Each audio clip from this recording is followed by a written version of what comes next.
Halo baraya nu suka nyarawer. Kumaha, Daramang? Balik lagi bersama Amang di Charge In. Kali ini Amang akan melanjutkan pembahasan alur cerita manhwa berjudul Mesin Nano, seorang anak raja yang dianggap haram dan dimusuhi seluruh sekte. Namun seketika dia berubah menjadi overpowered. Buat baraya yang baru nonton, Amang saranin buat nonton episode sebelumnya biar nyambung. Playlistnya akan Amang taruh di pojok kanan atas dan deskripsi ya. Oke lah, opat tilu dua hiji hayukeun. Pasang mata kendorkan BH pacar Mang Saib makan lontong, subscribe dong. Tuing, truk, wah.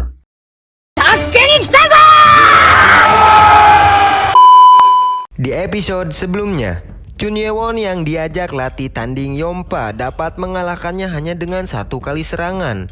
Karena itu Yompa membocorkan ujian tahap 3 kepada Chun Ye-won. Namun benar saja jika Yompa adalah utusan dari Chun Yu-chan. Setelah itu Chun Ye-won sudah berada di ruang latihan pribadinya. Dia berpikir keras dengan ucapan Yompa itu. Walaupun belum pasti, dia harus mempersiapkannya juga. Kemudian Chun Ye-won pun lebih memilih melanjutkan latihan terlebih dahulu. Nano, apakah sudah selesai menganalisis buku-buku bela diri di lantai 1 dan 2? Nano menjawab sudah. Ada 54 kitab tingkat 3 dan 56 kitab tingkat 2. Kemudian Chun Ye-won meminta Nano untuk mengatur lawan dan bela diri pertama untuk melawannya. Setelah itu muncul sosok Mugen yang songong di hadapannya. Avatar Mugen langsung menyerang sembari menghina Chun Ye-won. Dengan mudah Chun Ye-won menghindarinya dan memberikan serangan pada lehernya yang membuat Avatar Mugen kesakitan. Chun Ye-won terkejut melihatnya. Nano berkata jika tuannya mematahkan leher Avatar itu dan dia mati. Chun Ye-won berkata, padahal 4 hari yang lalu saat memukul lehernya dia hanya jatuh ke samping. Nano menjelaskan jika Avatar itu kalah kuat pada serangannya. Karena Chun Ye-won merasa kurang dengan itu, dia pun meminta Nano membuat 10 Avatar Mugen dengan bela diri yang berbeda. Namun saat melihatnya, Chun Ye-won berkata, sepertinya dia berlebihan. Seperti biasanya, para Avatar itu berkata dengan kompak, bocah rendahan. Itu menyebabkan dia kesal dan tidak jadi merasa berlebihan. Para avatar itu menyerang serentak. Chun Ye-won menghindar dan sudah mengalahkan salah satunya. Namun saat dia akan melawan lagi, dia loncat dan kepalanya malah mentok atap yang membuatnya terjatuh. Saat Chun Ye-won melihat atapnya sudah retak. Dia pun langsung melapor kepada gurunya. Guru itu marah karena Chun Ye-won merusak lagi dan dia tidak diperbolehkan untuk menggunakan ruang latihan pribadi lagi. Setelah itu gurunya membawa Chun Ye-won ke suatu tempat. Tempat itu memiliki ruangan yang lebih luas dan nyaman yang diperuntukkan sebagai ruang pelatihan pribadi setelah lulus tahap 4. Dan kekuatan sudah mencapai puncak teratas. Chun Ye-won bingung mendengarnya. Guru itu menjelaskan jika karena Chun Ye-won bertingkah lagi, ruangan itu dibuka lebih awal seizin pemimpin akademi. Chun Ye-won bertanya bagaimana guru itu tahu jika dirinya sudah mencapai puncak. Dia menjawab jika diperlukan tenaga dalam puncak untuk menghancurkan ruang latihan pribadi. Guru itu menjelaskan jika tembok di sana terbuat dari batu yang sudah tua dan kuat, jadi tidak mungkin Chun Ye-won bisa menghancurkannya. Jadi, kamu bisa tenang berlatih, ucapnya. Chun Ye-won berterima kasih akan hal itu. Setelah guru itu pergi, dia langsung memikirkan pelatihannya. Jika hanya dengan 10 Mugen, itu tak sekelas empu. Kemudian Chun Ye-won teringat sesuatu dan meminta Nano untuk membuat avatar dari guru Sobmeng atau penjaga kanan. Avatar penjaga kanan pun sudah diciptakan dengan keterampilan bela diri pedang kupu-kupu. Chun Ye-won langsung menyerang avatar itu. Namun dengan mudah gerakan Chun Ye-won ditangkis. Lalu avatar itu menghantam dagu Chun Ye-won yang menyebabkan dia menggigit bibirnya sendiri. Dan saat Chun Ye-won masih berada di atas, avatar penjaga kanan langsung melancarkan serangan dengan jurus pedang kupu-kupu gerakan nomor 3, 7 tarian kupu-kupu, yang membuat Chun Ye-won terpental. Nano bertanya apakah tuannya ingin merubah avatar? Tidak. Chun Ye-won kembali bangkit dan menyerang avatar penjaga kanan lagi.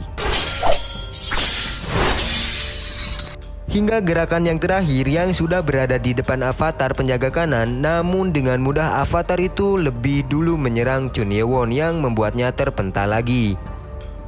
Saat Chun Ye-won geram karena masih kalah oleh avatar gurunya itu, namun tiba-tiba dia menyadari sesuatu.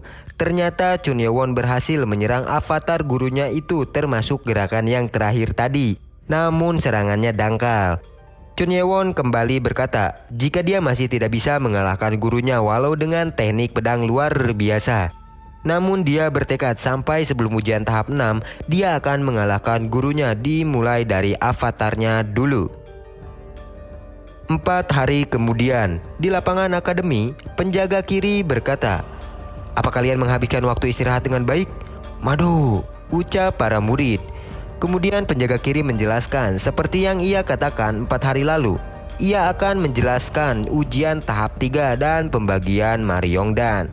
Penjaga kiri berkata jika ujian tahap 3 yaitu melakukan formasi pedang 12 orang dengan grup 12 orang dan harus punya kemampuan bela diri tingkat atas. Sambil menepuk kitab, dia melanjutkan jika dasar dari bela diri tingkat atas adalah 7 pedang iblis yang dibanggakan akademi. Jika kalian makan Maryongdan hari ini dan melatih bela diri 7 pedang iblis dengan baik, kalian akan dengan mudah mempelajari kekuatan tingkat atas, ucap penjaga kiri. Ujian akan dilakukan dalam 20 hari dan grup yang sudah membentuk formasi pedang cukup mengalahkan para guru di depan, lanjut penjaga kiri. Para murid langsung terkejut karena para guru rata-rata sudah menjadi empu, bahkan ada yang empu tingkat atas. Penjaga kiri menjelaskan jika ujian ini berbeda dengan tahap 2. Semuanya dipercayakan kepada para murid secara bebas. Kalian lihat, papan nama yang dipakai para guru, ada 17 guru. Dan dalam 7 hari, orang yang bisa merebutnya akan menjadi ketua grup. Semua murid mulai panik. Dalam hati Chun Ye-won berkata jika semua murid tak dapat merebut papan nama, berarti kelompok akan berkurang dari total 207 murid dengan 12 orang setiap kelompok. Setidaknya akan ada 3 orang tereliminasi. Penjaga kiri berkata, jangan dipikir terlalu sulit. Para guru hanya akan melawan menggunakan bela diri 7 pedang iblis. Chun Ye-won menyimpulkan jika ujian ini memiliki tujuan tersembunyi. Ujian ini bukan hanya menaikkan level saja, tapi pasti mereka ingin memberikan rasa takut dan tertekan pada murid. Penjaga kiri kembali mengguncang para murid dan berkata, apa ada yang mau mencoba sekarang? Pertanyaan itu membuat sunyi seketika. Sepertinya tak ada yang berani, ucap penjaga kiri. Namun tiba-tiba ada yang mengacungkan tangan. Itu adalah Chun Meon dari Sekte Sihir. Dan tidak lupa MC kita yang sangat kita banggakan pun mengangkat tangannya. Dan tak disangka murid bernomor 18 yang mengalahkan Pangeran Sekte Racun yaitu Baek Gi ikut angkat tangan. Aku gak sabar melihatnya, ucap penjaga kiri. Lalu penjaga kiri, takut kelepasan salah, jadi mulai detik ini Amang panggil saja pemimpin akademi, oke? Pemimpin akademi berkata, siapa guru yang mau melawan mereka? Dan guru yang langsung maju adalah guru senior Ho Jing Chan, guru Sang Munyo, dan terakhir guru Yosun. Ketua berkata, baik, kita mulai. Siapa yang akan melawan murid nomor 1? Saat guru tertua ingin mengangkat tangan, guru Yosun langsung mengangkat tangan dan berkata, saya akan melawan. Dalam hati guru tertua berkata, beraninya dia, pasti dia tahu aku memberi perhatian pada bocah itu.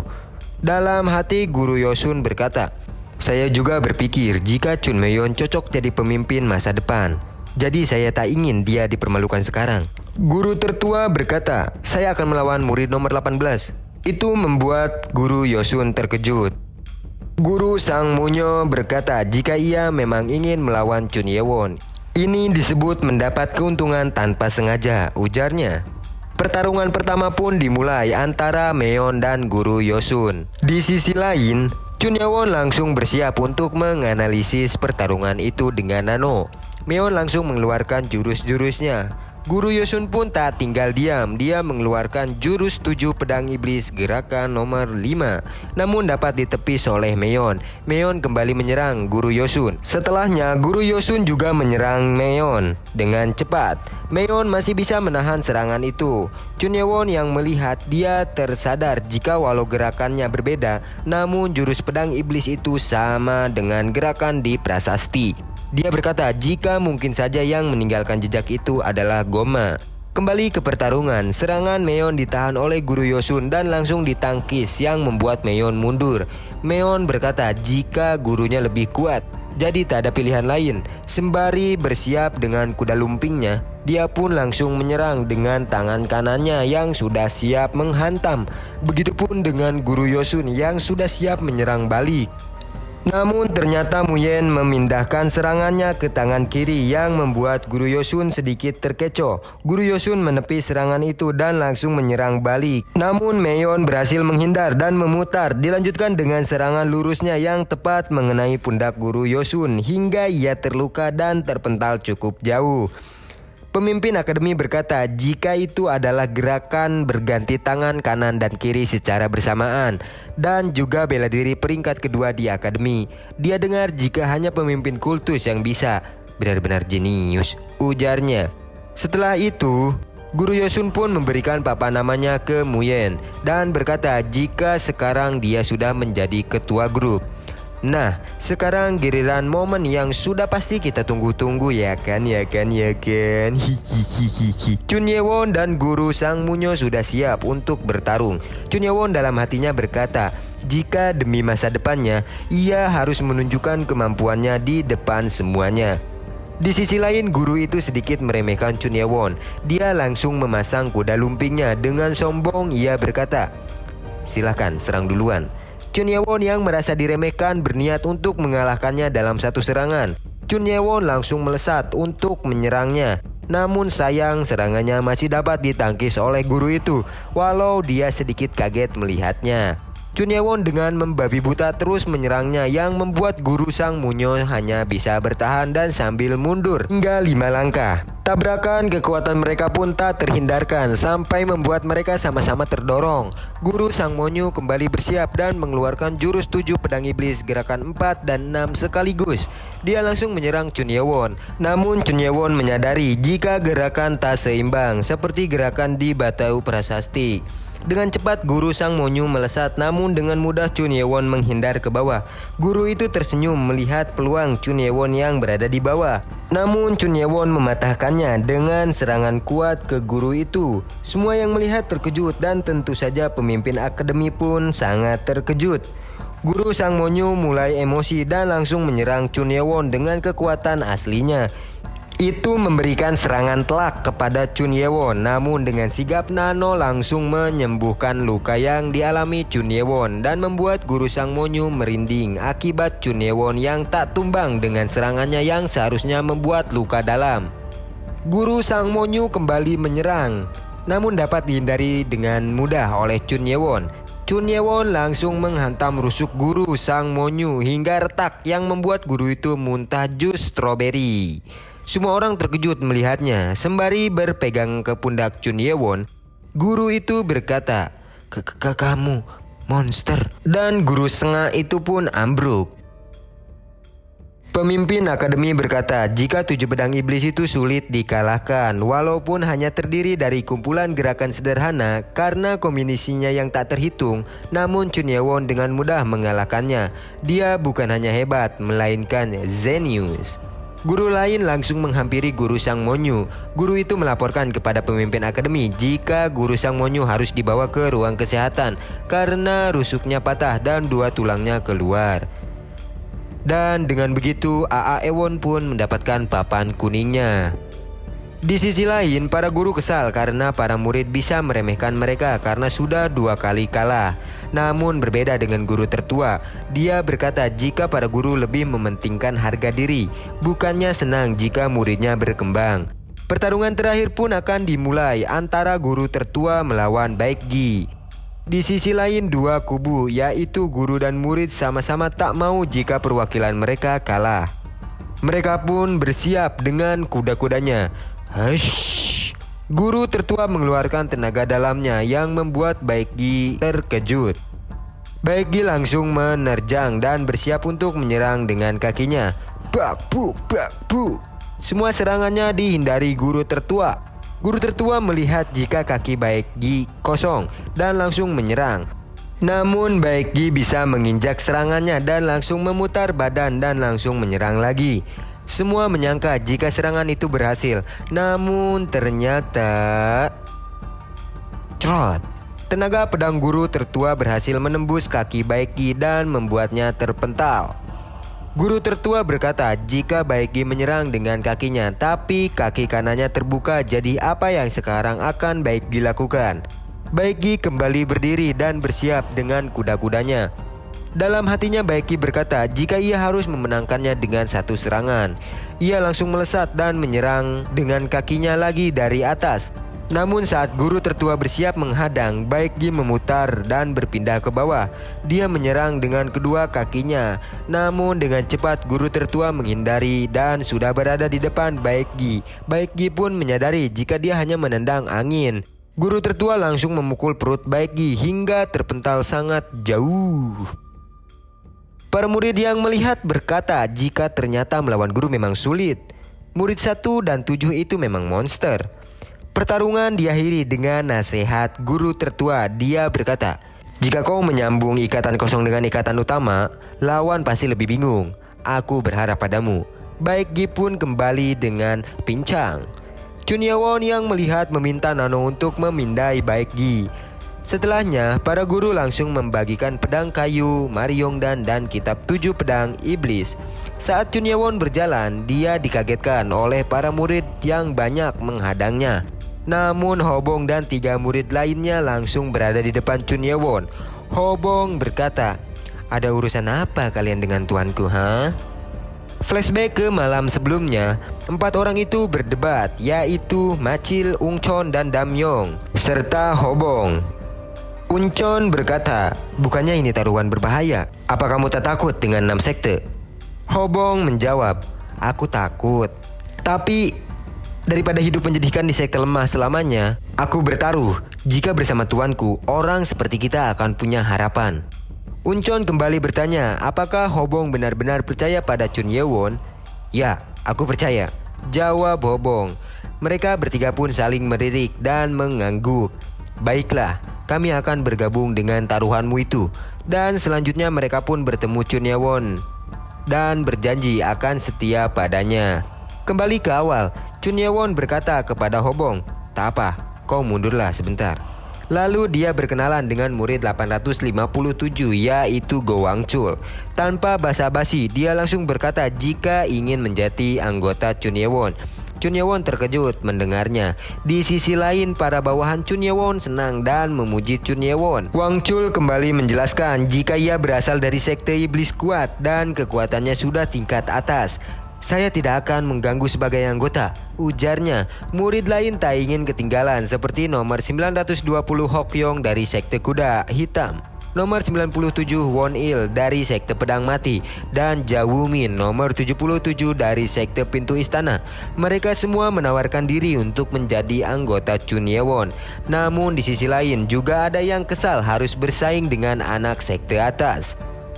Chunyewon langsung angkat suara. Dia berkata walaupun banyak yang ingin bergabung dengan kelompoknya, tapi dia tidak hanya mencari anggota saja. Semua terdiam mendengarnya.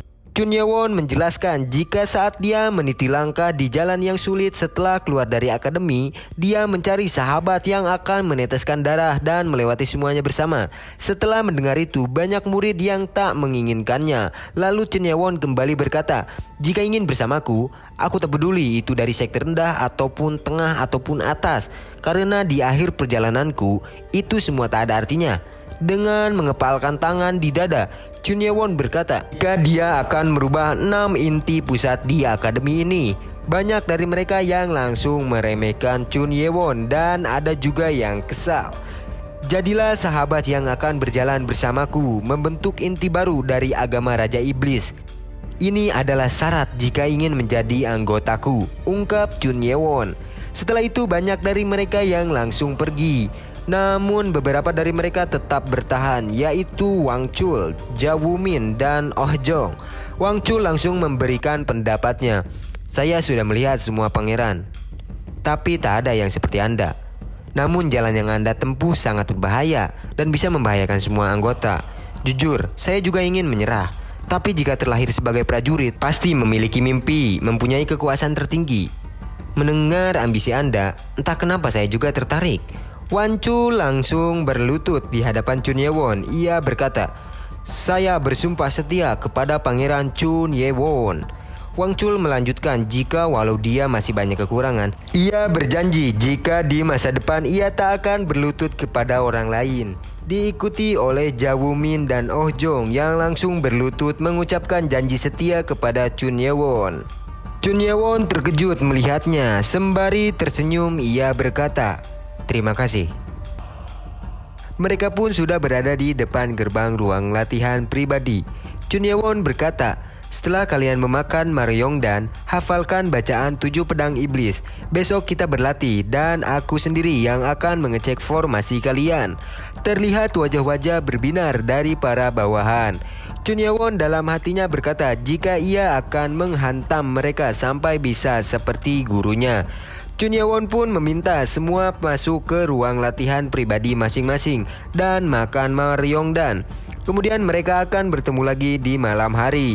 Saat Chun Ye-won akan pergi, Wang Chul menahannya dan berkata jika sebaiknya tuannya itu berada di dekat para bawahannya karena dia merasa ada yang ganjil setelah mendengar merebut papan nama kuning.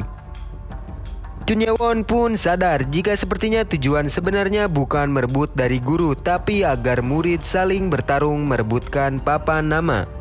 Chun Ye-won berkata, "Terima kasih atas sarannya."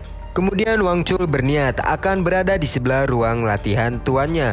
Namun Chun Ye-won berkata jika ia tidak latihan di situ, tapi sebelah sana. Wang Chul yang mendengarnya kaget karena ruangan itu untuk yang sudah puncak teratas. Dengan bersinar Wang Chul berkata, "Saya akan berusaha supaya bisa mencapai puncak teratas dan memakai ruang latihan sama dengan tuan." Chun Ye-won yang sudah berada di ruang latihannya langsung mencoba bentuk tenaga dalam. Dia berterima kasih kepada Nano atas bantuannya.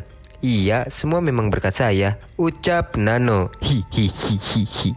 Setelah itu Chun Ye-won meminta Nano menunjukkan video pertarungan Baekgi. Setelah beberapa saat Chun Ye-won melihatnya, kemudian dia meminta menghentikannya dan memperbesar bagian wajah dan lehernya. Saat Chun Ye-won melihatnya, ia berkata jika wajahnya sangat pucat dan pembuluh matanya memerah serta ada bintik-bintik merah di lehernya. Dengan marah Chun Ye-won berkata, "Tak salah lagi." Halaman berganti. Terlihat Guru Hong Dui sedang bertarung dengan salah satu murid. Pertarungan mereka sangat sengit, jual beli serangan terus dilancarkan. Murid itu adalah Yu Chan. Guru Hong yang merasa jika Yu Chan tak kalah jenius dengan Chun Ye-won dan Meyon, dia langsung menghentikan pertarungannya. Dia langsung memberikan papan nama kuning itu kepadanya. Setelah berterima kasih, Yu Chan berkata jika ia sudah mendapatkan satu. "Selanjutnya siapa ya?" ucapnya.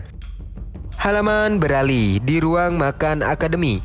Terlihat Baekgi yang sedang makan dan dihampiri oleh Chun Gyeong-won. Dia berkata, "Hei murid 18, aku sudah melihatmu bertarung dengan guru." Dengan kesal Baekgi menjawab, "Aku sedang makan, jangan ganggu."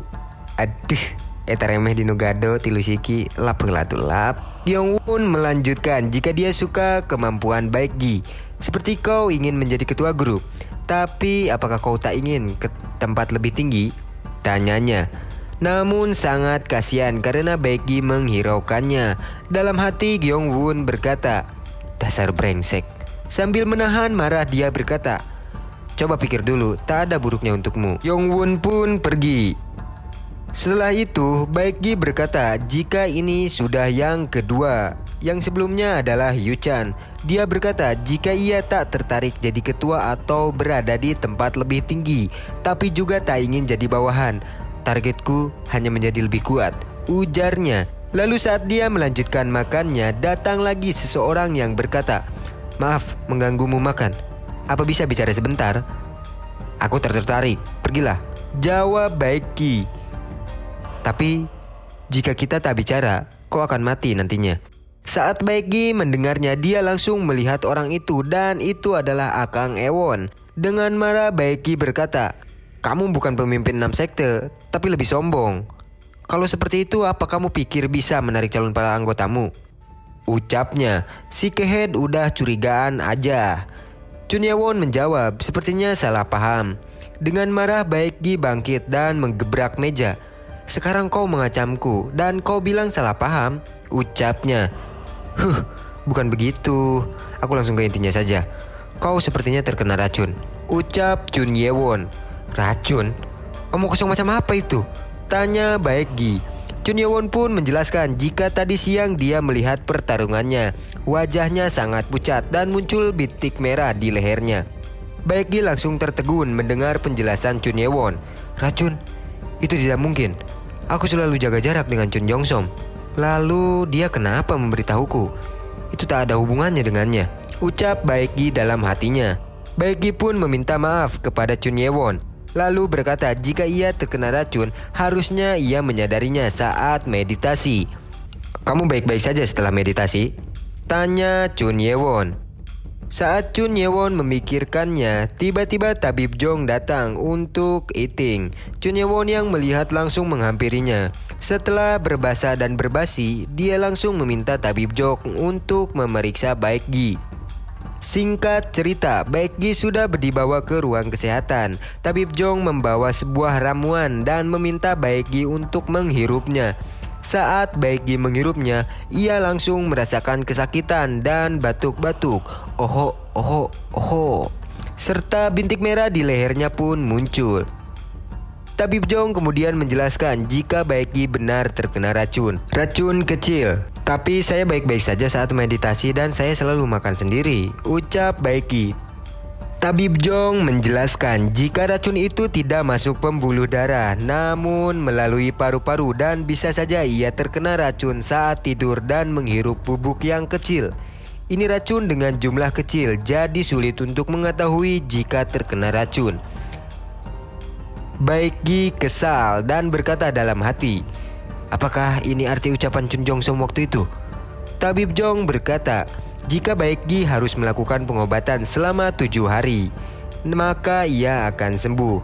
Chun Ye-won bertanya, bukannya jika sampai mengeluarkan bintik merah berarti parah? Katanya kamu mendapat serangan di dada. Itu merangsang gejala muncul sebentar. Jika itu terus terlihat, aku bahkan tak bisa menyembuhkannya, ujar Tabib Jong. Lalu bagaimana kau mengetahuinya? Tanya Tabib Jong kepada Chun Ye-won. Dulu ibuku terkena racun yang sama, jadi aku melihatnya, jawab Chun Ye-won. Baekgi yang menyadarinya langsung berterima kasih kepada Chun Ye-won. Tak apa, aku hanya tak ingin ada orang yang mati karena racun jahat itu, ucap Chun Ye-won. Kemudian aura menakutkan Chun Ye-won berkata, lalu aku sedang mencari asal mula racun itu. Setelahnya Tabib Jong pun menyuruh Baekgi untuk beristirahat di sana untuk sementara waktu. Chun Ye-won membenarkannya dan berkata, serahkan si Jong-song padaku. Chun Ye-won pun akan pergi mencari Jong-song. Lalu tiba-tiba dia mendapatkan telepati dari Mugen yang berada di ruangan itu.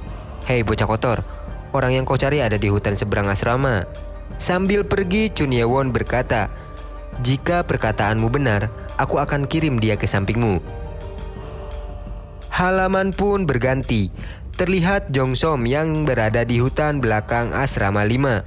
Ia berkata jika benar di sana tak ada orang, jadi ia bebas mencari tanaman beracun. Sebentar lagi aku akan naik ke tingkat 5. Sebelum Baekgi mati, aku akan membuatnya berlutut terlebih dahulu, ucap Jong-som. Namun tiba-tiba ia dikagetkan oleh seseorang yang berkata, kenapa kau tersenyum sendiri? Sepertinya kau suka membicarakan racun. Dia kaget langsung berbalik arah. Siapa kamu? Chun Ye-won sudah berdiri di hadapannya. Bagaimana kau ada di sini? Tanya Jong-som. Bintik kecil di leher Baekgi, kau kira aku tak menyadarinya? Ucap Chun Ye-won. Bagaimana bisa? Ujar Jong-som. Lalu dia berpikir dan mengingat sesuatu. Dia langsung tertawa. Hahaha. Jadi karena itu, gara-gara racun kecil, ibumu yang kotor. Sebelum bebenguk itu selesai bicara, bogem Chun Ye-won sudah menghantam ke wajahnya terlebih dahulu. Pukulan itu menghantam Jong-som sangat keras yang membuatnya terlempar sangat jauh. Bra! Apa yang barusan terjadi? Ucap Chun Jong-som. Jangan berlebihan, karena ini baru permulaan, ucap Chun Ye-won dengan aura membunuhnya. Di saat Jongsom berusaha untuk menggerakkan badannya, dalam hati ia berkata, "Bocah ini benar-benar ingin membunuhku." "Kau telah melakukan yang tak boleh kau lakukan," ucap Chun Ye-won. "Kumohon, bergeraklah." "Yaitu menghina ibuku," lanjut Chun Ye-won. Chun Ye-won pun bersiap memukulnya lagi, namun Jongsom berhasil memukul terlebih dahulu. Dia tersenyum karena itu. Tapi serangannya itu dengan mudah ditangkap Chun Ye-won. Dan krak! Chun Ye-won memelintirkan tangan Jongsom. Jongsom berusaha keras melepaskan tangannya dan langsung mengeluarkan racun dari tangan lainnya. Chun Ye-won langsung mundur ke belakang. Namun Jongsom mengejarnya dan menyerang lagi dengan racunnya itu. Racun itu membuat kulit Chun Ye-won langsung meleleh. Chun Ye-won terlihat kesakitan. Jongsom tersenyum melihatnya karena ia berhasil mengalahkan Chun Ye-won dengan racun tingkat 7 mematikannya. Namun Nano langsung memblokir racun itu dan menyembuhkan kulit-kulit Chun Ye-won dengan cepat. Dan tiba-tiba, "Hihihi, apaan ini?" ujar Jongsom. Dia pun terjatuh ketakutan melihat Chun Ye-won. Sambil mengertakkan gigi, Chun Ye-won berkata, "Racun, sialan. Aku tak ingin mengampuni brengsek yang memakai racun." Jongsom yang sangat ketakutan hingga berusaha kabur dengan merangkak. Dan Chun Ye-won menendang Jongsom sangat keras hingga membuat giginya ompong. Jongsom bersujud berkali-kali memohon ampun. "Kumohon ampuni aku. Kumohon sekali ini saja." Chun Ye-won mendekat dan memegang pundak Jongsom. Ia berkata, "Kau mau diampuni? Setelah membuat ibuku mati dalam penderitaan, kau mau diampuni?" Jongsom semakin ketakutan dan tangisannya semakin keras. "Oh iya, asrama guru." Saat dia ingin berteriak meminta tolong, Chun Ye-won langsung menotoknya yang membuat Jongsom tak bisa mengeluarkan suaranya. "Kau pikir aku bodoh? Kau mau berteriak karena ada asrama guru dekat sini?" Buak! Chun Ye-won menginjak tangan si ompong. "Aku tak akan membunuhmu. Sekarang, aku tak mau dikeluarkan akademi karena sampah sepertimu." Jongsom ompong senang mendengarnya. "Tapi kau akan menderita sampai meminta ingin dibunuh saja." Jreng. Sedih. Singkat cerita, Jongsom ompong pun sudah tak berbentuk. Layaknya berit dibuang ke jalan. Dalam hati ia menyesali semuanya. Baekgi, kenapa aku menggunakan racun itu padanya? Racun kecil sialan. Lalu dia mengingat pertama kali ia belajar racun itu. Saat sedang membaca kitab di rumahnya, ibunya memberikan racun kecil itu kepada seseorang perempuan berpenutup wajah transparan. Lalu setahun kemudian, terdengar kematian istri ketujuh pemimpin kultus. Ibunya yang tak suka dengan istri ketujuh itu, ia bahagia. Namun tak berselang lama, pemimpin kultus yang mengetahui jika kematian itu akibat racun, ia murka. Tapi untungnya tabib kultus berkata bahwa racun itu bisa didapatkan orang-orang di luar sekte racun, yang membuat amarahnya sedikit mereda. Lalu ahli masak yang membuat makanannya bunuh diri dan tak diketahui siapa dalangnya. Hanya diketahui ahli masak pernah bertemu dengan wanita bertudung pengantin. Pemimpin kultus pun mencabut posisi kakek Jongsom dari orang bijak nomor 6 dan memutuskan hubungan dengan semua istrinya dari 6 sekte. Ibunya meminta Jongsom merahasiakan semuanya. Namun karena jiwa ibunya tak sehat, ia pun meninggal beberapa tahun kemudian. Dia pun bertekad menjadi pemimpin kultus dan membalas dendam kepada wanita itu dan seluruh sektenya. Serta penyebab ini semua adalah ibunya Chun Ye-won. Ia akan membunuh Chun Ye-won dengan tangannya sendiri. Namun, sepertinya sekeras apapun aku belajar bela diri, aku tak akan bisa mengalahkan monster itu, ucap Jongsom. Ucap Jongsom sembari meronta-ronta. Chun Ye-won yang melihat berpikir jika Jongsom ini mengatakan sesuatu. Ia pun langsung mengembalikan suara Jongsom. Hehe hahun haha hehu hiuhu, ucap Jongsom. Nano menafsirkan ucapan Jongsom yaitu bukan sekte racun yang membunuh ibumu. Apa maksudmu? Tanya Chun Ye-won. Haha hihi hahu heho hihu. Nano menafsirkan, tersangka yang membunuh ibumu berasal dari 5 istri sekte. Jadi tolong selamatkanlah pusat tenagaku, ujarnya. Saat Jongsom ingin mengatakan semua, ia tak jadi karena pasti akan diketahui jika ibunya lah penyedia racunnya. Lalu Chun Ye-won pun menyalakan analisis mata. Dia bertanya, apa benar tersangkanya ada di antara 5 sekte lain? Jongsom mengangguk. Chun Ye-won terkejut saat Nano berkata tak ada kebohongan dari ucapan Jongsom. Chun Ye-won berpikir apa dia marah pada orang yang salah. Lalu dia bertanya lagi, apa benar-benar tak ada hubungannya dengan Nyonya Baek? Jongsom mengangguk.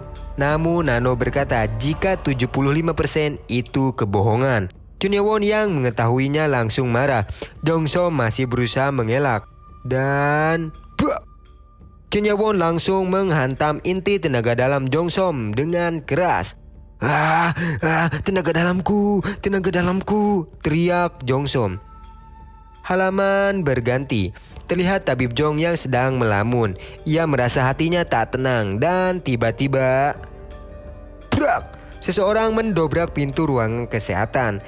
Chun Ye-won datang dengan menggendong Jongsom. Dia meminta tabib Jong melakukan sesuatu padanya. Mugen terkejut melihatnya. Chun Ye-won gila, dia benar-benar membawanya, ucap Mugen. Tabib Jong pun langsung memeriksa Jongsom. Saat dia memeriksa nadinya, ia terkejut karena pusat tenaga dalamnya hancur. Dan karena itu Jongsom terkena racunnya sendiri akibat racun penghancur yang dijaga oleh pusat tenaga dalamnya itu hancur. Walau aku tak belajar bela diri, tapi aku tahu jika pusat tenaga dalam itu sangat penting, ucapnya. Kemudian tabib Jong pun melakukan pengobatan. Namun dia terkejut dengan bau darahnya. Racun keras seperti ini mengalir di tubuhnya, namun ia masih hidup, ujar tabib Jong. Jika daya tahan tubuhnya tak kuat, dia pasti mati. Aku harus apa ya? Ucap tabib Jong. Aku punya itu, racun penawar buatan guru. Tabib Jong langsung meminumkannya obat ke Jongsom. Di sisi lain Chun Ye-won panik dan berkata, jika ia tak boleh membiarkan Jongsom mati. Ia pun bertanya apakah Nano bisa pindah ke tubuhnya Jongsom untuk menyembuhkannya. Nano menjawab tidak bisa karena itu melanggar sistem. Dia pun bertanya lagi apa ada cara lain. Lalu Chun Ye-won bertanya apakah ia bisa mengetahui racun dari bekas darah Jongsom. Bisa, jawab Nano. Dia meminta Chun Ye-won untuk menyentuh darah itu. Lalu Nano pun menganalisis racunnya dan berkata jika itu 7 racun berbahaya bergabung dan membuat efek keracunan. Chun Ye-won langsung meminta Nano menganalisis bahan obat untuk menetralisirkan racunnya. Nano langsung menyalakan augmented reality dan memberi tahu ramuan apa saja yang dibutuhkan. Di sisi lain, tabib Jong baru selesai menancapkan jarum dan memberi obat kepada Jongsom. Namun tiba-tiba ia mencium bau obat. Ia langsung membuka tirai dan melihat Chun Ye-won. Kamu sedang apa? Tanyanya. Saya buru-buru membuat obat penawar racun, ucap Chun Ye-won. Apa? Omong kosong macam apa itu? Memangnya kamu bisa membuat obat? Ucap tabib Jong. Tapi dia melihat bekas pembuatan obatnya. Dia berkata jika prosesnya salah, itu malah akan menjadi racun. Lalu dia mencicipi bekas racikannya. Dia terkejut karena hasilnya sempurna. Lalu tabib Jong berkata, tapi kau harus tahu dulu racunnya. Chun Ye-won menyebutkan ke-7 racunnya yang membuat tabib Jong terkejut.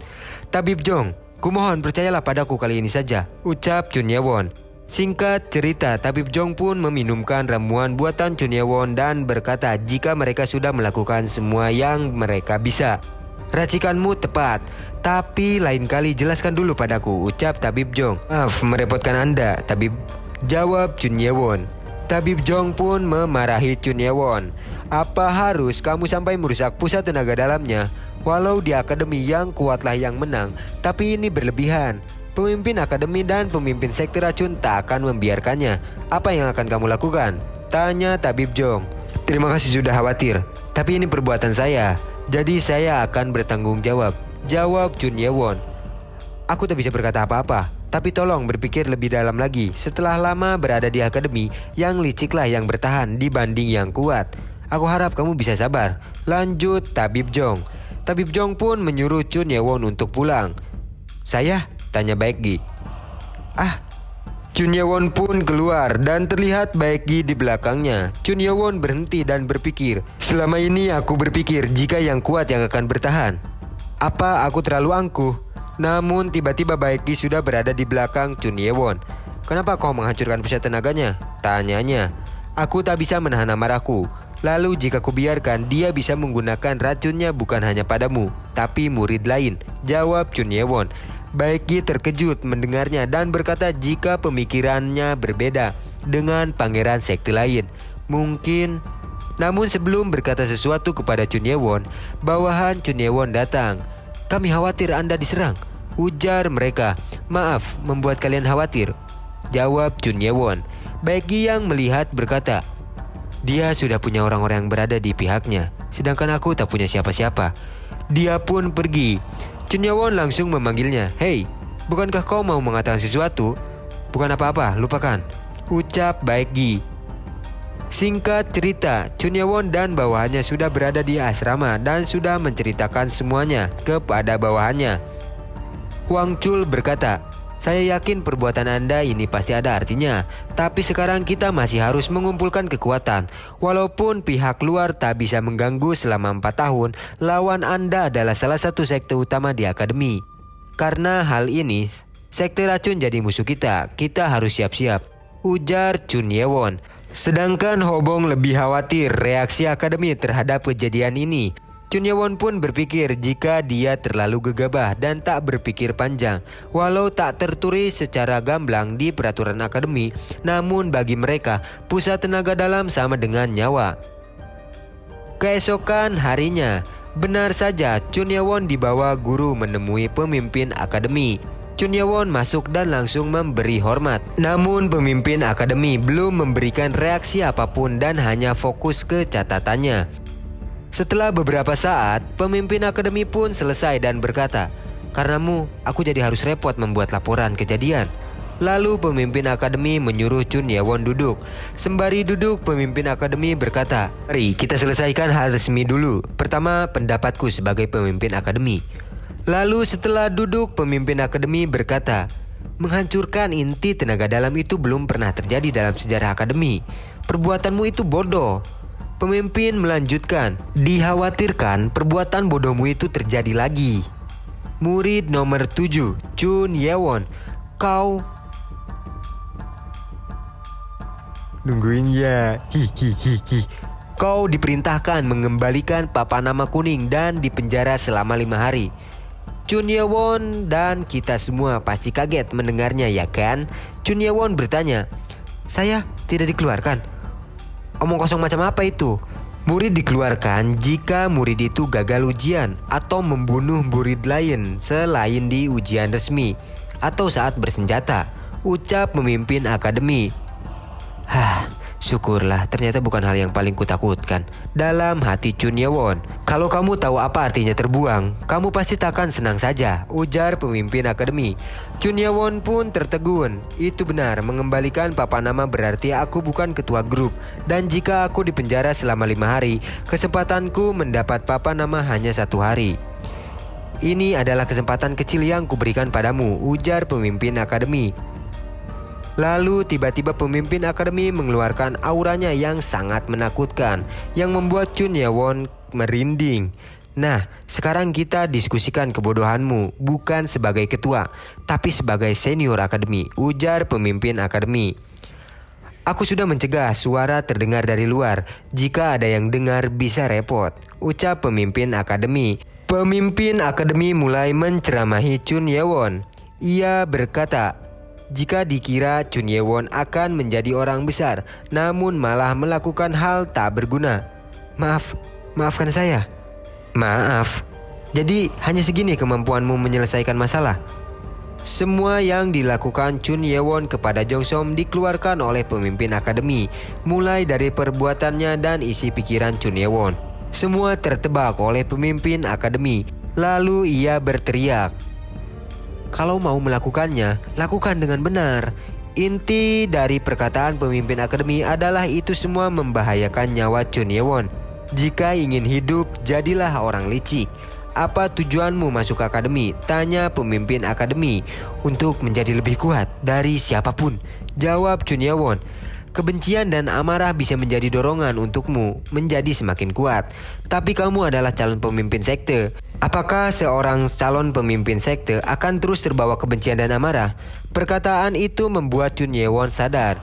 Perasaanmu itu tak hanya membakar satu pohon, tapi seluruh hutan. Lalu pada akhirnya kamu juga akan terbakar dan jadi abu. Kamu mengerti maksudku? Tanya pemimpin akademi. Sepertinya saya mengerti. Mengerti apanya? Bla bla bla bla bla bla bla bla. Sembari bangkit, pemimpin akademi berkata, Chun Ye-won, jika kamu bertekad bertahan di sini dan menjadi masa depan kultus, walau hatimu panas, kepalamu harus dingin. Jika tidak, kau tidak akan bisa balas dendam dan akan diinjak duluan. Chun Ye-won pun meratapi semua yang dikatakan pemimpin akademi dan berkata, balas dendam bukan titik akhirku. Kepalaku masih kurang dingin. Sepertinya dia mengerti dengan maksudku dan dia bisa menjadi monster sejati yang tak pernah ada di kultus iblis. Lalu di akarnya ada nasihatku, bukan ajaran si tukang mabuk. Ucap pemimpin akademi dalam hatinya. Celing. Lalu setelah itu pun Chun Ye-won akan dibawa ke penjara walau dia meminta waktu untuk menjelaskan kepada anggotanya, tapi tidak diperbolehkan. Nanti juga mereka tahu di pengumuman.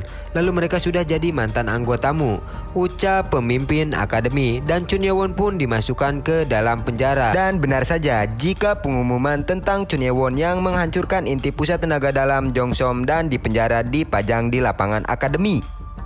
Semua murid berkumpul untuk melihat pengumuman itu. Ada yang memuji dan ada yang membenci dan bahkan ada yang takut. Namun semua perhatian berpindah. Hahaha. Suara tertawa terdengar dari mulut Yu Chan. Ia berkata, kukira ini akan jadi pertarungan 3 terkuat. Tapi aku tak perlu khawatir, dia sudah keluar sendiri. Di sisi lain, Gyeong Woon berkata, bagus sekali. Halaman berganti. Terlihat para bawahan Chun Ye-won yang sedang berada di hutan saat mereka sedang memikirkan banyak hal, termasuk untuk mendapatkan papan nama kuning kembali. Tiba-tiba, hei, Baekgi sudah berada di sana. Keesokan harinya, di malam hari, di penjara Chun Ye-won yang dijaga oleh 2 orang. Chun Ye-won berlatih dengan augmented reality. Nano, akhiri simulasinya. Chun Ye-won kelelahan dan lapar. Dia makan makanan tidak segar yang disediakan. Penjara itu kecil, lembab dan sesak sampai membuat Chun Ye-won terus berkeringat. Ia berkata, untungnya tak ada yang melihat. Namun tiba-tiba pintu penjara terbuka. Padahal belum waktunya, ujar Chun Ye-won, dan tiba-tiba muncul seseorang berjubah menggunakan tongkat. Chun Ye-won melihatnya terkejut. Dia langsung diserang dengan kekuatan telekinesis yang membuatnya melayang dan tak bisa menggerakkan badannya. Dengan auranya orang itu berkata, ternyata kau orangnya. Flashback ke hari sebelumnya. Di tanah sekte racun, Paman Jongsom dan anggota sekte lain sangat terkejut melihat keadaan Jongsom yang berada di sana. Lalu pamannya menyuruh untuk melaporkan kepada ketua sekte. Ketua yang selesai membaca sebuah kertas, dia terlihat kesal. Salah satu petinggi berkata, kita tak bisa membiarkan ini dan menunggu sampai dia keluar akademi, ucap petinggi botak. Para petinggi sekte racun berkumpul dan membicarakan masalah yang terjadi kepada Chun Jongsom. Ketua berkata, jangan jadi orang bodoh. Kalian pasti paham apa yang terjadi pada sekte racun 6 tahun lalu setelah kematian Nyonya Hua. Dengan marah, Paman Jongsom berkata, lalu bagaimana dengan harga diri kita? Bodoh. Kalau soal harga diri, sekte suara pasti sudah maju duluan, ucap ketua sekte. Ia melanjutkan, jika setelah kejadian itu pemimpin kultus menjauhi 6 sekte dan berusaha melemahkan kekuatannya dengan alasan-alasannya. Jika kita mengganggu murid akademi itu, bisa menjadi alasan baru bagi pemimpin, ucap pemimpin sekte racun Baek-o. Kalau begitu apa yang harus kita lakukan? Tanya Paman Jongsom. Logikanya begitu, aku harus bertemu langsung dengan penjaga kiri, ucap Eyang Baek-o sembari pergi. Kembali ke Chun Ye-won yang masih terkena telekinesis Eyang Baek-o. Chun Ye-won yang sedang melayang dalam hatinya berkata, walaupun aku mengeluarkan tenaga dalamku, aku tetap tak bisa melawan kekuatan yang berasal dari kebencian yang sangat besar. Aku tak tahu empu ini bisa muncul di sini, tapi dia bukan orang yang baik kepadaku. Kalau diam saja aku bisa dalam bahaya, ujar Chun Ye-won. Dia pun kembali berusaha untuk melepaskan diri dari genggaman telekinetis Eyang Baek-o. Yang Baik Oh pun terkejut melihat Chun Ye-won yang bertahan menggunakan tenaga tubuhnya. Ini tak boleh dibiarkan, ucapnya. Dan swing. Pula. Chun Ye-won ditarik dan lehernya sudah berada di tangan Yang Baik Oh. Nano yang menyadari ada bahaya, ia bermaksud untuk menyalakan mode pertahanan darurat. Namun Chun Ye-won belum memperbolehkannya. Ia berpikir jika jangan terlalu berburu-buru melawan aki-aki ini, karena jika sembarangan ia bisa luka dalam. Oh, kau tak melawan. Ternyata kau orang yang pintar membaca situasi. Aku penasaran orang yang membuat cucuku jadi seperti itu. Ternyata kau hebat juga, ucap Yang Baik Oh, bukan Yang Subur. Chun Ye-won terkejut. Cucu? Chun Jong-song. Chun Ye-won pun mengerti jika ia adalah ketua sekte racun. Pasti kau sudah paham orang tua ini datang karena apa, ucap Yang Baik Oh yang bukan Yang Subur. Apa kau akan mati begitu saja? Padahal aku belum benar-benar balas dendam, dalam hati Chun Ye-won berkata. Yang Baik Oh berpikir jika Chun Ye-won anak berusia 15 tahun yang hampir mati, bukannya takut malah penuh amarah. Cih, kamu perlu diberi hukuman. Dan Chun Ye-won dihajar dengan tongkat Yang Baik Oh hingga menghantam batu. Chun Ye-won kembali ditarik dan dicekik lagi oleh Yang Baik Oh. Ia berpikir jika Chun Ye-won pasti tak akan sombong lagi. Namun dia tak menyangka Chun Ye-won tak berubah sedikit pun. Kalau aku biarkan, dia akan menjadi masalah di masa depan, ujar Yang Baik Oh. Apa kau akan melanggar peraturan akademi dan membunuhku? Tanya Chun Ye-won. Berani sekali kamu mengancamku, jawab Yang Baik Oh yang bukan Yang Subur. Ia melanjutkan, jika aku membunuhmu dan menghancurkan mayatmu dengan racun, mana ada yang tahu? Jejak tentu saja bisa dihilangkan. Tapi jika aku menghilang, semua orang pasti akan curiga pada sekte racun, ucap Chun Ye-won. Yang Baik Oh sedikit kagum dengan Chun Ye-won. Ia berpikir jika bukan karena akademi, ia sudah membunuhnya. Kamu pintar juga, tapi melihat kau mengganggu cucuku dan menjadikan dirimu sebagai target, sepertinya masih kurang, ucap Yang Baik Oh yang bukan Yang Subur. Sembari melepas Chun Ye-won, Yang Baik Oh berkata, walau aku tak bisa membunuhmu sekarang, aku berjanji setelah kau keluar dari akademi, aku akan memberikan penderitaan yang tak pernah kau bayangkan. Aku akan menghancurkan tubuhmu dan ku berikan pada hewan buas. Lalu aku akan menghancurkan pusat tenaga dalammu dan membuatmu menderita sampai kau berharap untuk mati saja. Sambil mengeluarkan sesuatu dari gelangnya, Yang Baik Oh berkata, sebelum pergi aku akan memberikan hadiah kecil padamu. Dan itu langsung dimasukkan ke dalam mulut Chun Ye-won. Ini bukan pil yang membahayakan nyawamu, tapi jika mulutmu ember tak keber-keber, aku pasti membunuhmu, ucap Yang Baik Oh sambil melemparkan Chun Ye-won. Yang Baik Oh pun pergi dan para penjaga kembali menutup pintu penjaranya. Kau kan sudah berjanji, ucap pemimpin akademi yang mengantar Yang Baik Oh. Yang Baik Oh berkata jika dia tak bisa menahan diri. Coba kau berada di posisiku, ucapnya. Jangan buat jadi sulit. Saya memberi izin karena Anda sudah berjanji, ucap pemimpin akademi. Tenang saja, aku tak akan membicarakan hal ini sampai aku dikubur, jawab Yang Baik Oh dan dia pergi dari sana. Beralih ke Chun Ye-won, dia sedang merasakan kesakitan setelah kejadian itu. Lalu dia meminta Nano mengeluarkan racun yang ada di dalam tubuhnya. Nano menjelaskan jika terkandung racun yang membuat energi dalam tubuh menyebar, dan jika hanya racun yang dikeluarkan, zat yang tersisa akan meninggalkan zat yang dapat meningkatkan energi seperti Maryongdan. Chun Ye-won berpikir jika rencana aki-aki itu ingin mengurangi tenaga dalamnya, namun gagal berkat Nano. Jika tak ada Nano, ia pasti berhasil, ujarnya.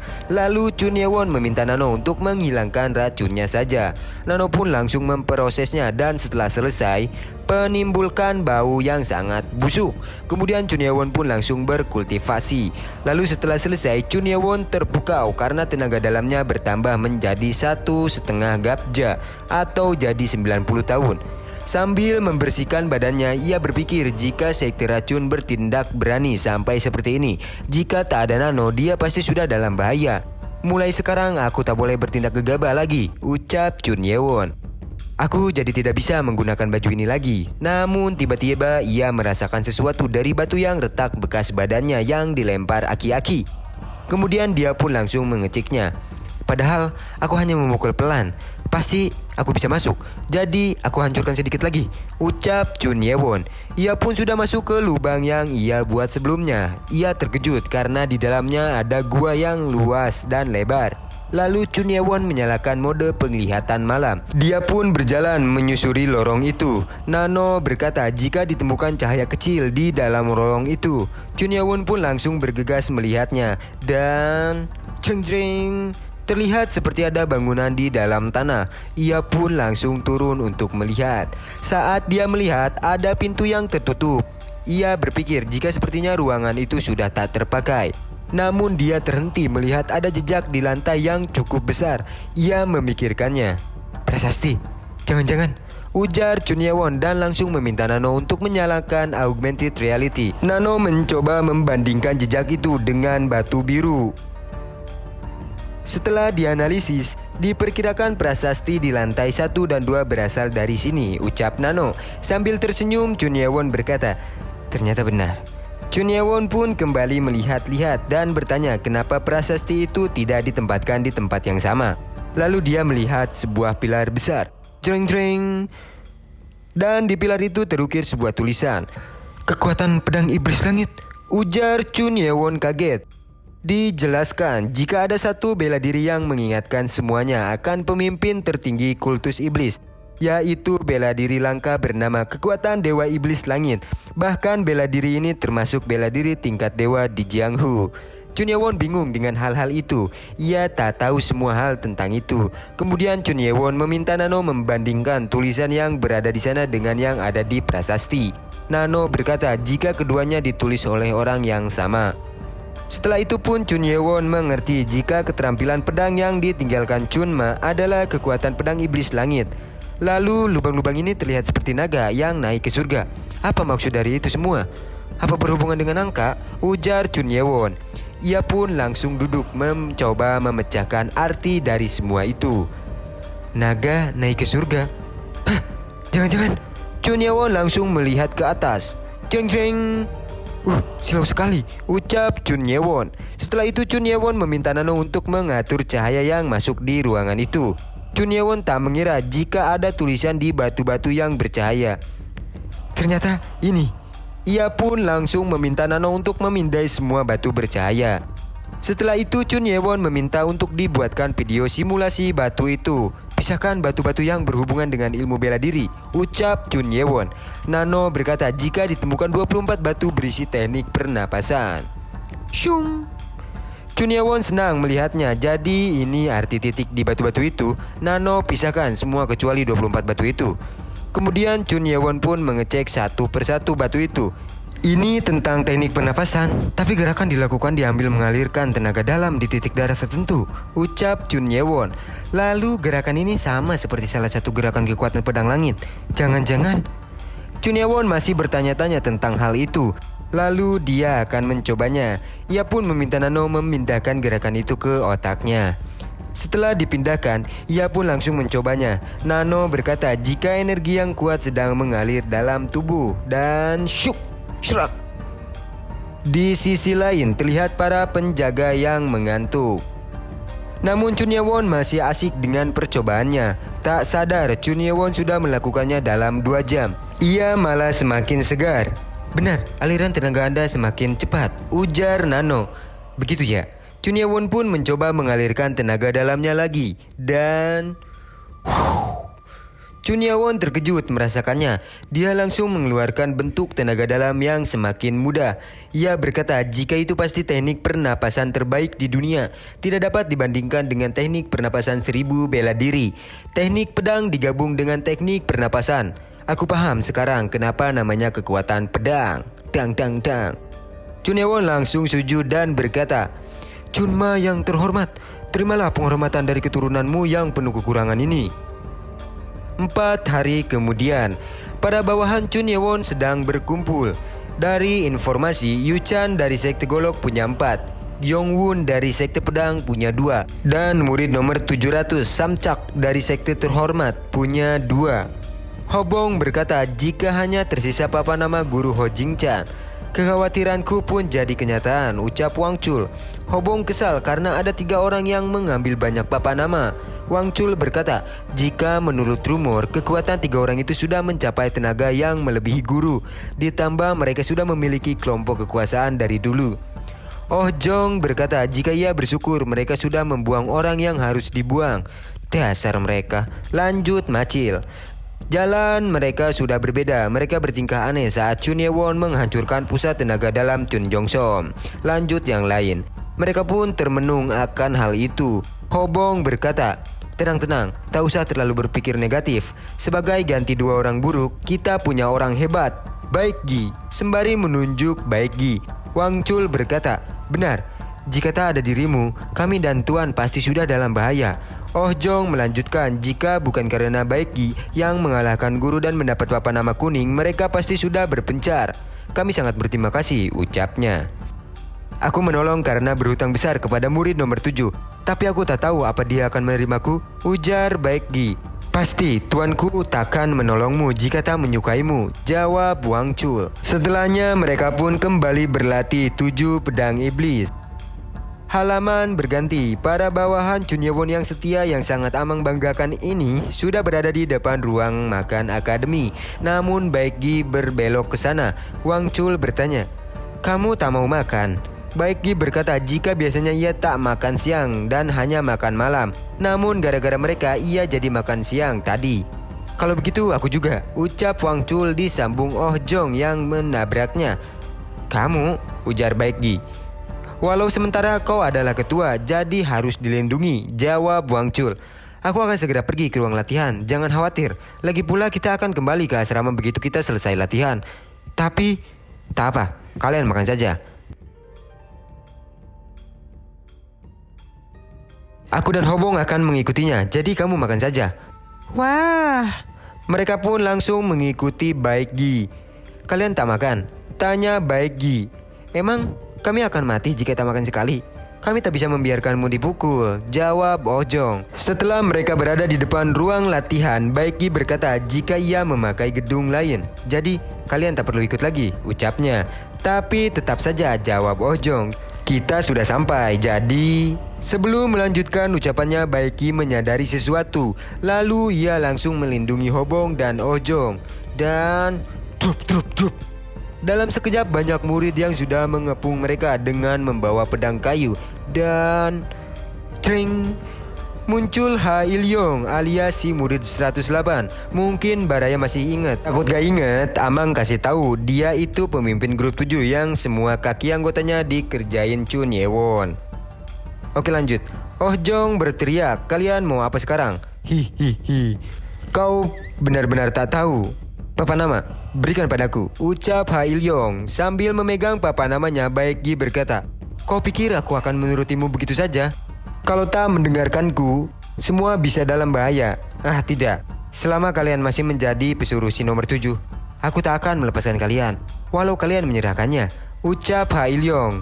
Dalam hati Baek Gi berkata, walau tenagaku sudah memasuki puncak, tapi aku tak bisa melawan 30 murid yang punya tenaga dalam tingkat atas. Ditambah Il-yong yang tenaganya hampir sama denganku. Baek Gi langsung bertelepati kepada Oh Jong. Akan kuberikan papanama ini padamu. Kau dan Hobong kaburlah. Bagaimana denganmu? Tanya Oh Jong. Aku akan menahan mereka sebisaku. Lagian tak mungkin semuanya kabur. Intinya Baek Gi tak ingin jika papanamanya direbut dan Chun Ye-won takkan bisa merebut papanama dari guru senior. Namun Ha Il-yong menyadarinya. Ia langsung mengarahkan murid-murid untuk menyerang.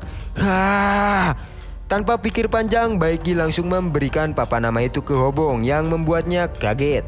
Lalu dia langsung menghantam para murid di hadapannya. Dengan keras dia menendang beberapa murid sekaligus. Murid-murid itu langsung tertegun melihat Baek Gi yang siap menyerang di udara. Dan...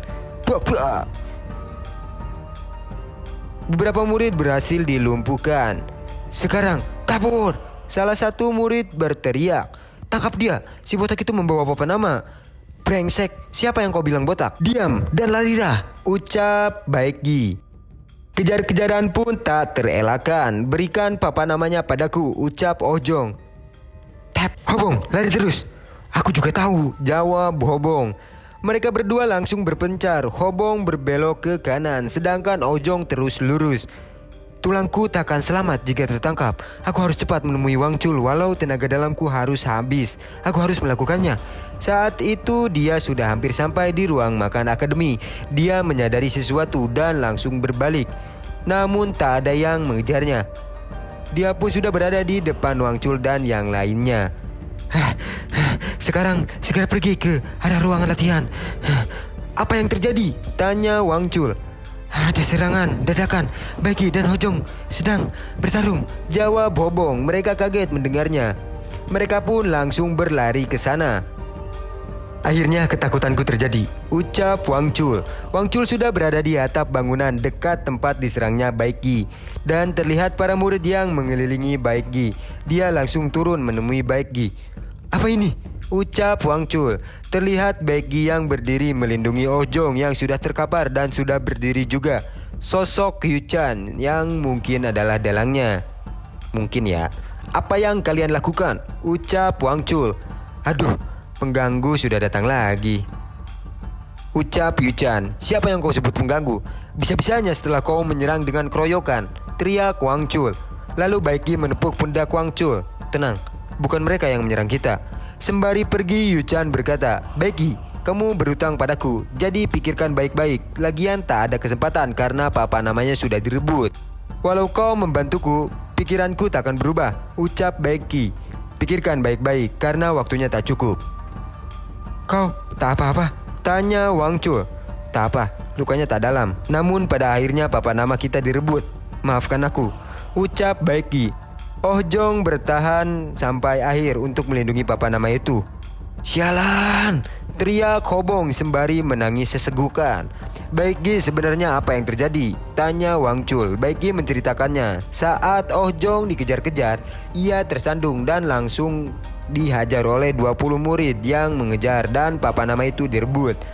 Walau kekuatan Hai Ilyong sudah mencapai puncak, ia tak bisa mengalahkan Baiki jika sendiri. Dia dibantu oleh murid lain.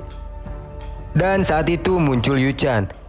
Dia murid berbakat yang kuincar. Bagaimana jika kau memberikannya padaku? Ucap Yuchan. Jangan ikut campur urusan orang. Pergi sana, jawab Hai Ilyong. Aduh. Puk. Dalam sekejap Yuchan membantai murid-murid yang bersama Hai Ilyong. Memangnya penting yang mempunyai orang-orang sama banyak? Kau masih mau lanjut? Tanya Yuchan. Sialan, kita mundur, ujar Hai Ilyong. Lalu setelahnya Yuchan menawarkan Baiki untuk menjadi bawahannya. Tentu saja aku menolak. Dan saat itu kalian datang, ucap Baiki. Aku tak menyangka nomor 5 mengincarmu, ucap Wangchul. Itu tak penting, kita tak punya cara lain sekarang, ujar Baiki.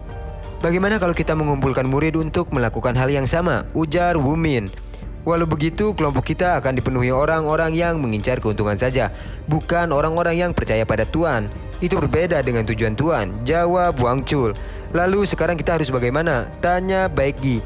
Jika kita mengambil dari guru tertua, kamu pasti sudah paham. Tak mungkin kita merebutnya dari dia, ucap Baiki. Kita hanya bisa percaya pada Tuan, jawab Wangchul. Aku akan membawa Ojong ke ruang kesehatan, jawab Hobong yang sudah menggandeng Ojong. Kemudian Hobong menghela nafas. Sepertinya harus kukatakan, seperti Wangchul, aku juga percaya pada Tuan lebih dari siapapun.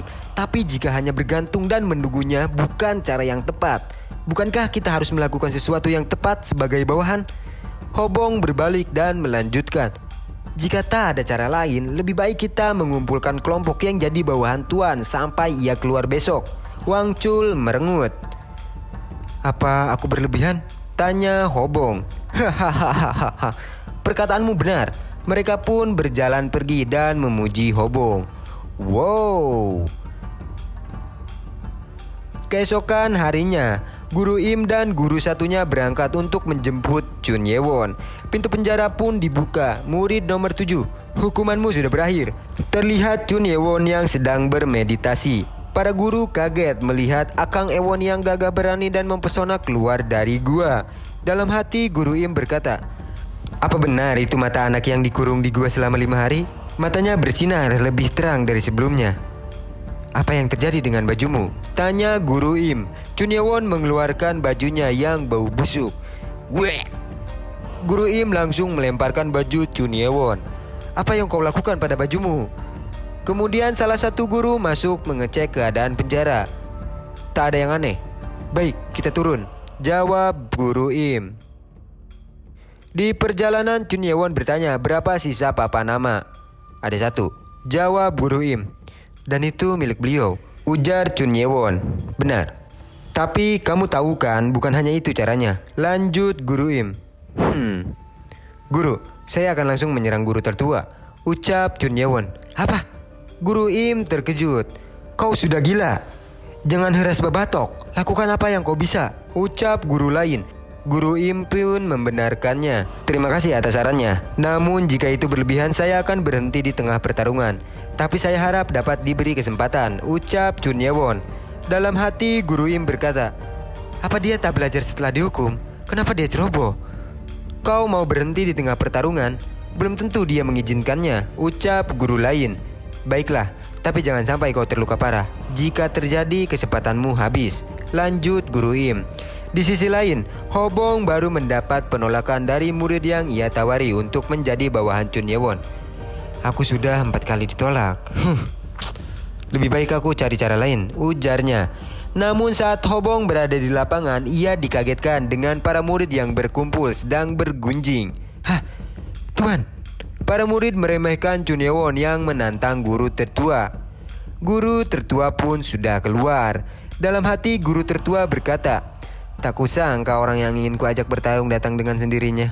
Setelah memberi hormat dan berbasa-basi, guru tertua menanyakan apakah Chun Ye-won ingin menggunakan pedang kayu atau tangan kosong. Tangan kosong, ucap Chun Ye-won. Baik, kita mulai. Para murid termasuk Hobong kaget mendengarnya. Lalu guru tertua sudah bersiap dengan kuda-kudanya. Aku kehilangan banyak hal karena hukuman. Aku harus melakukan hal yang mengejutkan untuk mengembalikan kepercayaan para murid, ucap Chun Ye-won. Silahkan, maju duluan, ucap guru tertua. Saya akan belajar banyak dari guru, ucap Chun Ye-won. Chun Ye-won pun melesat menyerang guru tertua. Guru tertua menyadari jika Chun Ye-won sangat cepat. Ia langsung menyerang Chun Ye-won dengan bentuk tenaganya. Namun Chun Ye-won menangkis serangan itu dengan berbentuk tenaga dalamnya. Serangan demi serangan terus beradu di antara mereka. Kamu ternyata bisa melakukan keterampilan pedang sebagus ini. Baik, akan kunaikkan levelku, ucap guru tertua yang sudah bersiap. Dan shung shung shung, dia melakukan gerakan nomor 1 dan 4 secara bersamaan.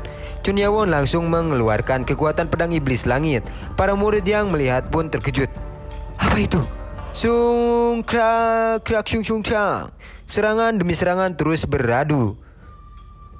Gerakan pedang ini aku tak bisa melawannya, ujar guru tertua. Dan sruk, guru tertua berlutut. Aku berhasil melakukan sesuai video simulasi, ucap Chun Ye-won. Namun pertarungan belum selesai. Untung saja aku mengeluarkan tenaga dalam untuk menahan kekuatan pedangnya, ucap guru tertua. Tanganku tak tahan untuk mengeluarkan tenaga. Dasar Chun Ye-won, kau membuatku ingin menggunakan semua tenagaku. Dan krak, guru tertua membuat retak lantai yang ia sentuh. Hush, guru tertua sudah bersiap. Ayo kita bermain, ucapnya. Namun berhenti. Guru tertua menyadari sesuatu. Ia pun perlahan melepas tenaga dalamnya. Hah, kenapa dia? Ucap Chun Ye-won. Chun Ye-won, aku sangat kaget. Seperti kata orang, kau itu semakin hari semakin baru. Ia melepas papan nama kuningnya dan memberikannya langsung kepada Chun Ye-won. Hari ini aku menerima kekalahanku. Kamu pantas jadi ketua, ucap guru tertua. Hah, terima kasih guru, ucap Chun Ye-won.